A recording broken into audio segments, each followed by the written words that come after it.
I told you, Africans here, outside here in Stuttgart City, wherever we come from, we do a lot. And this is what we're going to bring you from a home of African music. Thank you so much for joining us. If you could tell the listeners, the viewers out there, your real names and what do you do? Thank you. My name is Ridaka Rechikwanyo Haunade. I am a journalist and also a podcaster and a student at the same time. And I came here to present a spoken word on, it was called Identity Cocktail, where I spoke about culture, languages, and identity. It's very hard to find, to interview actually a fellow journalist. But I'm going to try my best here. And he's hosting a podcast. He's going to tell us which, so that we're going to follow. We're going to look at what he's doing. We have watched some of his clips that he's always, his podcast actually, and he's doing a very nice job out there trying to promote the culture and, as you have heard, the spoken word, identity. This is the most important thing. So apart from being a journalist, where do you come from? I come from Cameroon, but I was born and mostly raised in Germany, so it all came together, like the cultures, like the languages from French, Mijumba, Bamenyam, and all these influences kind of shaped me into the person I am today, and all the other Africans that I met along the way. You being born here and seeing so many Africans coming to this place, what can you tell them? What can you tell them? I'd say to be courageous, to be bold, not to fear, because we feel like we have to adapt to a culture, and we repress our own languages. We don't speak our language. We rather speak French or English.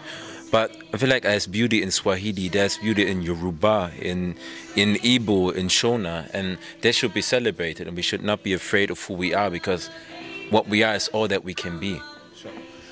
I love that, whatever you just described right now, because that's what we want people out there who are watching us to be, and this is the message we would like to spread out there. The reason as to why I asked him about this question here is today is actually the open mic is actually happening here, and it's trying to promote the same culture we are talking about, the same identity we are talking about.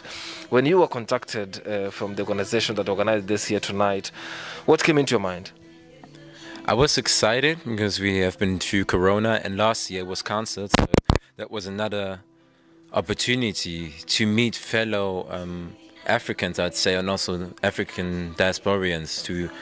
It's kind of like a safer space where you can express yourself, where you know you don't feel judgment, you feel understanding. Your words are resonating in a different way. So that is what I was looking forward to, just connection and conversations to be enlightened on different topics I might be still ignorant about. This is how we learn, and I'm telling you tonight here, he has done a very nice spoken word. You're going to see it later on our cameras here, I'm telling you, after this interview. So keep it on, listening to your home of African music. I'm going to ask you to tell the Africans, our brothers out there, our brothers from Europe, just one word to encourage them for whatever they are doing outside there with their careers. I'd say remember that even if you don't want to, you kind of represent all of us, so do it for yourself first and be your most authentic version. Don't shy away, don't think anything about you is inferior. You are valid and you're important. Your experience and your perspective needs to be known and seen. Thank you so much. Your podcast, people need to know where they can follow you. People need to know where they can watch your podcast, what you do. Just let it out to them. So my Instagram is Karel_Karamel, and my podcast is called Redlektion, REDLEKTION. It's on Instagram and on all streaming platforms. Let's follow, let's support our brother out there, and I'm telling you from Loventor, we are bringing you more on what is happening here tonight. See you next. Thank you.